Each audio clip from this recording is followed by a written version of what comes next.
ఆకాశవాణి ప్రాంతీయ వార్తలు చదువుతున్నది పోపూరి మురళీకృష్ణ ప్రసాద్. ముఖ్యాంశాలు. ప్రపంచ ప్రజాస్వామ్య వ్యవస్థలో భారత ఎన్నికల వ్యవస్థ, ఎన్నికల సంఘం చేసిన కృషి గణనీయమైనవని ప్రధాన ఎన్నికల కమిషనర్ రాజీవ్ కుమార్ పేర్కొన్నారు.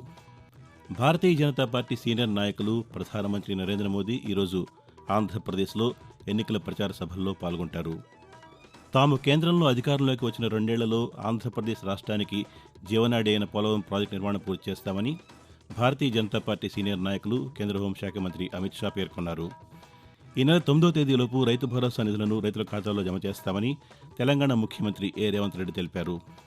ఎన్నికల విధుల్లో ఉన్న అర్హులైన ఉద్యోగులందరికీ ఓటు హక్కును కల్పించాలని ఆంధ్రప్రదేశ్ ఎన్నికల ప్రధాన అధికారి ముఖేష్ కుమార్ మీనా సంబంధిత ఎన్నికల అధికారులను ఆదేశించారు. వార్తల వివరాలు.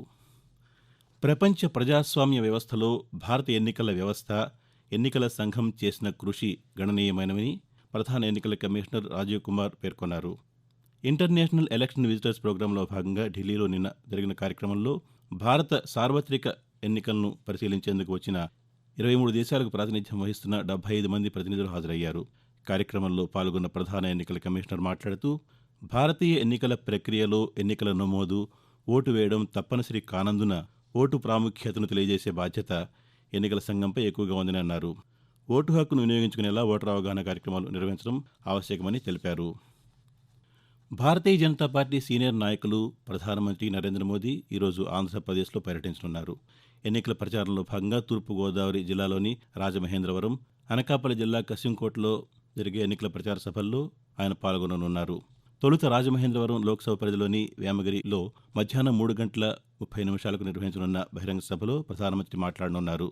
అనంతరం సాయంకాలం 5:40 అనకాపల్లి జిల్లా కశింకోట మండలం తాళ్లపాలెం సమీపంలో నిర్వహించనున్న సభలో ప్రసంగిస్తారు. ఈ సభలో ప్రధానమంత్రితో పాటు టీడీపీ అధ్యక్షులు నారా చంద్రబాబు నాయుడు, జనసేన అధ్యక్షులు పవన్ కళ్యాణ్ పాల్గొంటారు. ఇలా ఉండగా ప్రధానమంత్రి ఈ నెల 8వ తేదీ మరలా ఆంధ్రప్రదేశ్లో పర్యటించి ఎన్నికల ప్రచారంలో పాల్గొంటారు. ఆ రోజు మధ్యాహ్నం రాజంపేట సమీపంలోని కనిగిరి వద్ద జరిగే బహిరంగ సభలో ప్రధానమంత్రి పాల్గొంటారు. అనంతరం విజయవాడలో జరిగే రోడ్ షోలో కూడా ఆయన పాల్గొంటారని భారతీయ జనతా పార్టీ వర్గాలు తెలియజేశాయి. తాము కేంద్రంలో అధికారంలోకి వచ్చిన 2 ఏళ్లలో ఆంధ్రప్రదేశ్ రాష్ట్రానికి జీవనాడి అయిన పోలవరం ప్రాజెక్టు నిర్మాణం పూర్తి చేస్తామని భారతీయ జనతా పార్టీ సీనియర్ నాయకులు, కేంద్ర హోంశాఖ మంత్రి అమిత్ షా పేర్కొన్నారు. ప్రజాగళం సభలో భాగంగా ఉమ్మడి అనంతపురం జిల్లా ధర్మవరంలో నిన్న జరిగిన ఎన్నికల ప్రచారంలో తెలుగుదేశం పార్టీ అధినేత నారా చంద్రబాబు నాయుడుతో కలిసి ఆయన పాల్గొన్నారు. ఈ సందర్భంగా అమిత్ షా మాట్లాడుతూ, వైఎస్ఆర్ కాంగ్రెస్ పార్టీ ప్రభుత్వం వల్లే పోలవరం ప్రాజెక్టు నిర్మాణం ఆలస్యమైందని ఆరోపించారు. తాము అధికారంలోకి వచ్చిన వెంటనే అమరావతిని రాజధాని చేస్తామని, అవినీతికి వ్యతిరేకంగా కూటమి ప్రభుత్వం పనిచేస్తుందని స్పష్టం చేశారు. రాష్ట్రంలో అవినీతిని, నేరస్తులను అరికట్టేందుకే టీడీపీ, జనసేనతో బీజేపీ పొత్తు పెట్టుకున్నట్టు అమిత్ షా వివరించారు. చంద్రబాబు నాయుడు మాట్లాడుతూ, అమరావతి ఆంధ్రప్రదేశ్ రాజధాని అని, అమరావతిని ప్రపంచ పటంలో పెట్టే బాధ్యత తమదని స్పష్టం చేశారు. కూటమి అధికారంలోకి వస్తే పోలవరం ప్రాజెక్టును పూర్తి చేస్తామని, అలాగే హంద్రీనీవా ప్రాజెక్టు కూడా పూర్తి చేస్తామని పేర్కొన్నారు. భారతీయ జనతా పార్టీ అధికారంలోకి వస్తే తెలంగాణలో మంచిర్యాల, ఉట్నూరు రైల్వేలైన్ నిర్మిస్తామని ఆ పార్టీ సీనియర్ నాయకులు, కేంద్ర హోంశాఖ మంత్రి అమిత్ షా పేర్కొన్నారు. ఎన్నికల ప్రచారంలో భాగంగా నిన్న ఉమ్మడి ఆదిలాబాద్ జిల్లాలోని కాగజ్ నగర్లో బీజేపీ నిర్వహించిన బహిరంగ సభలో ఆయన ప్రసంగిస్తూ, రాష్ట్రంలో 10 లోక్సభ స్థానాల్లో తమ పార్టీ విజయం సాధిస్తుందని అన్నారు. తెలంగాణ ప్రభుత్వం నిధులను కాంగ్రెస్ పార్టీకి మళ్లిస్తోందని ఆరోపించారు. గత బీఆర్ఎస్ ప్రభుత్వం ప్రాణహిత చేవెళ్ల ప్రాజెక్టు నిర్మాణాన్ని విస్మరించిందని అమిత్ షా అన్నారు. ఆంధ్రప్రదేశ్ ప్రగతిలో ప్రధానమంత్రి నరేంద్ర మోదీ కీలక పాత్ర పోషించారని భారతీయ జనతా పార్టీ సీనియర్ నాయకులు, కేంద్ర రక్షణ శాఖ మంత్రి రాజ్నాథ్ సింగ్ పేర్కొన్నారు. కడపలో ఆయన నిన్న ఎన్నికల ప్రచార సభలో పాల్గొని మాట్లాడుతూ, ప్రపంచంలో మన దేశం 3వ స్థానానికి చేరడంలో నరేంద్ర మోదీ కృషి ఎనలేనిదని అన్నారు. కేంద్ర ప్రభుత్వం రాష్ట్రంలో 25 లక్షల ఇళ్లను మంజూరు చేస్తే రాష్ట్ర ప్రభుత్వం కేవలం ఇళ్ల స్థలాలు ఇచ్చిందని ఆరోపించారు. అవినీతి రహిత పాలన అందించడమే తమ ప్రభుత్వ విధానమని రాజ్నాథ్ సింగ్ స్పష్టం చేశారు. ఆంధ్రప్రదేశ్కు ప్రత్యేక హోదా తెస్తామని హామీ ఇచ్చిన వైఎస్ జగన్మోహన్ రెడ్డి ఆ మాటనే విస్మరించారని రాష్ట్ర కాంగ్రెస్ పార్టీ అధ్యక్షురాలు వైఎస్ షర్మిల ఆరోపించారు. నెల్లూరులో ఆమె నిన్న ఎన్నికల ప్రచారం నిర్వహించారు. ఈ సందర్భంగా మాట్లాడుతూ, రాష్ట్రానికి ప్రత్యేక హోదా ఇచ్చే విషయంలో భారతీయ జనతా పార్టీ, వైఎస్ఆర్ కాంగ్రెస్ పార్టీలు ప్రజలను మోసం చేస్తాయని అభిప్రాయం వ్యక్తం చేశారు. ఆకాశవాణి ప్రాంతీయ వార్తలు వింటున్నారు. ఈ నెల 9వ తేదీలోపు రైతు భరోసా నిధులను రైతుల ఖాతాలో జమ చేస్తామని తెలంగాణ ముఖ్యమంత్రి రేవంత్ రెడ్డి తెలిపారు.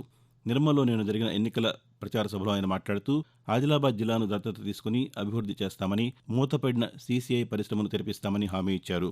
ఆగస్టు 15వ తేదీలోపు ఒకే విడతలో 2 లక్షల రూపాయల రుణమాఫీ చేస్తామని పేర్కొన్నారు. ఇచ్చిన 6 ఎన్నికల హామీల్లో ఇప్పటికే 5 అమలు చేస్తామని రేవంత్ రెడ్డి వెల్లడించారు.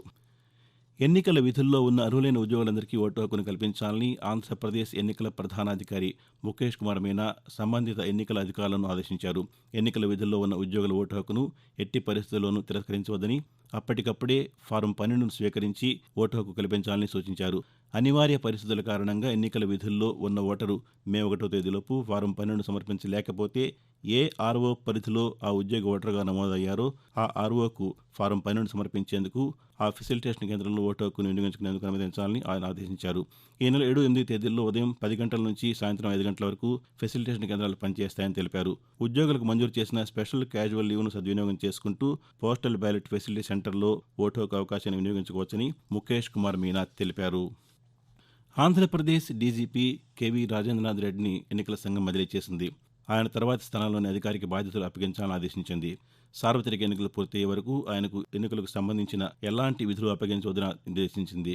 ఆయన స్థానంలో మరికొన్ని నియమించేందుకు వీలుగా 3 డీజీ ర్యాంక్ ఐపీఎస్ అధికారుల పేర్లు, వివరాలతో సోమవారం ఉదయం 11 గంటల్లోగా ప్యానెల్ జాబితా సమర్పించాలని ఆదేశించింది. తెలంగాణలో వడగండ్ల వానల వల్ల దెబ్బతిన్న పంటలకు పరిహారం చెల్లించేందుకు ఎన్నికల సంఘం అనుమతి ఇచ్చింది. యాసంగి సీజన్లో మార్చి 16 నుంచి 24 వరకు కురిసిన వర్షాలతో 10 జిల్లాల్లో 15,814 ఎకరాల్లో పంట దెబ్బతిన్నట్టు అధికారులు అంచనా వేశారు. అందుకు 15.81 కోట్ల రూపాయల పరిహారం చెల్లించాలని రాష్ట్ర ప్రభుత్వం నిర్ణయించగా ఎన్నికల నియమావళి అమల్లో ఉండడంతో ఆ ప్రక్రియ నిలిచిపోయింది.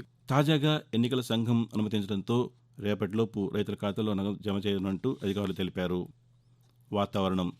ఆంధ్రప్రదేశ్లో వడగాళ్లు తగ్గుముఖం పట్టి వర్షాలు కురవడానికి అనుకూల పరిస్థితులు నెలకొన్నాయని విపత్తు నిర్వహణ సంస్థ పేర్కొంది. ఈరోజు శ్రీకాకుళం, పార్వతీపురం మన్యం, అల్లూరు సీతారామరాజు, శ్రీ సత్యసాయి, వైఎస్ఆర్, అన్నమయ్య జిల్లాల్లో పిడుగులతో కూడిన తేలికపాటి నుంచి మోస్తరు వర్షాలు కురిసే అవకాశం ఉందని, రేపు శ్రీకాకుళం, విజయనగరం, పార్వతీపురం మన్యం, అల్లూరు సీతారామరాజు, ఏలూరు, పల్నాడు, ప్రకాశం, నెల్లూరు, నంద్యాల, శ్రీ సత్యసాయి, వైఎస్ఆర్, అన్నమయ్య, చిత్తూరు, తిరుపతి జిల్లాల్లో పిడుగులతో పాటు మోస్తరు నుంచి భారీ వర్షాలకు అవకాశం ఉందని తెలిపింది.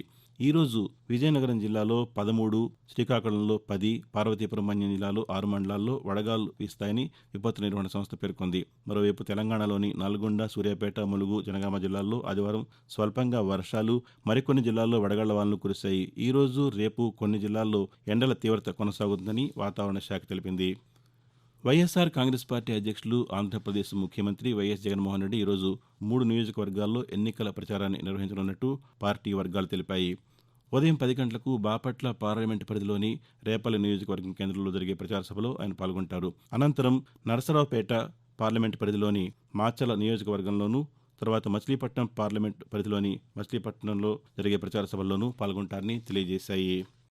సికింద్రాబాద్ కంటోన్మెంట్లోని మొదటి ఈఎంఈ సెంటర్లో జూన్ 20 నుంచి ఆర్మీ రిక్రూట్మెంట్ ర్యాలీ నిర్వహించనున్నట్టు రక్షణ శాఖ పౌర సంబంధాల అధికారులు ఒక ప్రకటనలో పేర్కొన్నారు. ప్రాంతీయ వార్తలు ముగించే ముందు ముఖ్యాంశాలు మరోసారి.